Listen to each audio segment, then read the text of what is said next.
അടുത്തിടെയായി നടൻ ജയറാം എയറിലാണ്. മലയാള സിനിമാ താരങ്ങളെല്ലാം ഒന്നിച്ച് 2020 ചിത്രത്തിലെ ക്ലൈമാക്സ് രംഗത്തിൽ താൻ ഇല്ലാതെ പോയതിനെക്കുറിച്ച് നടൻ ജയറാം മലയാളത്തിലും തമിഴിലുമായി ഒരുപാട് കഥകളാണ് അടിച്ചുകൂട്ടിയത്.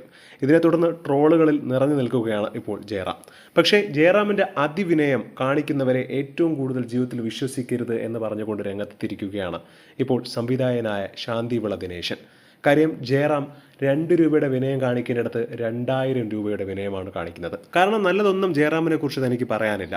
പൊളിഞ്ഞെന്ന സമയത്ത് ഹിറ്റുകൾ സമ്മാനിച്ച് വീണ്ടും ജീവിതത്തിലേക്ക് തിരിച്ചു കൊണ്ടുവന്ന രാജസേൻ എന്ന സംവിധായകനോട് ജയറാം കാട്ടിക്കൂട്ടിയ പ്രവൃത്തി ഒട്ടും ന്യായീകരിക്കാൻ കഴിയാത്തതാണ്. എന്തിന് സംവിധായകനായ സുരേഷ് ഉണ്ണിത്താനെയും അവഗണിച്ചു.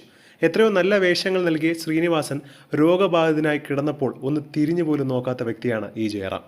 ചെന്നൈയിൽ സ്ഥിരതാമസമാക്കിയതിനു ശേഷം ഒരു കാര്യത്തിനും മലയാള സിനിമാ ലോകത്ത് ആർക്കൊക്കെ എന്തൊക്കെ സംഭവിച്ചാലും ജയറാം തിരിഞ്ഞു നോക്കില്ല. മലയാളിയായി ജനിച്ച് മലയാളിയായി വളർന്ന് ഇവിടുത്തെ മിമിക്രിയൊക്കെ ചെയ്ത് സിനിമയിലേക്ക് വന്ന് ഹിറ്റുകൾ വാരിക്കൂട്ടിയപ്പോൾ പിന്നീട് പാർവതിയെ ഇവിടുത്തെ പെൺകുട്ടിയായി വിവാഹം കഴിച്ചപ്പോഴും ഇപ്പോഴും പറഞ്ഞു നടക്കുന്നത് തമിഴിൻ്റെ മാതൃഭാഷയാണെന്ന്. മമ്മൂട്ടിയും മോഹൻലാലും ഉൾപ്പെടെയുള്ള നിരവധി താരങ്ങൾ തമിഴ്നാട്ടിൽ ദീർഘകാലം താമസിച്ചപ്പോഴും അവരാരും തമിഴ്നാട്ടിൽ ജനിച്ചവരാണെന്ന് പറഞ്ഞിട്ടില്ല. ഓരോ സ്ഥലത്ത് ഓരോ കഥകളാണ്. അഭിമാനത്തോടെയാണ് മലയാളിയായിട്ട് ഓരോ വ്യക്തികളും ജീവിക്കുന്നത്. പക്ഷേ ജയറാം സാഹചര്യത്തിനനുസരിച്ച് മാറുന്ന വ്യക്തിയാണ് എന്നാണ് ശാന്തിവിള ദിനേശൻ അവകാശപ്പെടുന്നത്. ശാന്തിവിള ദിനേശൻ പറയുന്നതിനോട് 100% യോജിക്കുകയാണ് പല മലയാളികളും. എന്താണ് ഇതിനെക്കുറിച്ചുള്ള നിങ്ങളുടെ അഭിപ്രായം എന്ന് താഴെ മറക്കാതെ കമൻറ്റ് ചെയ്യുക.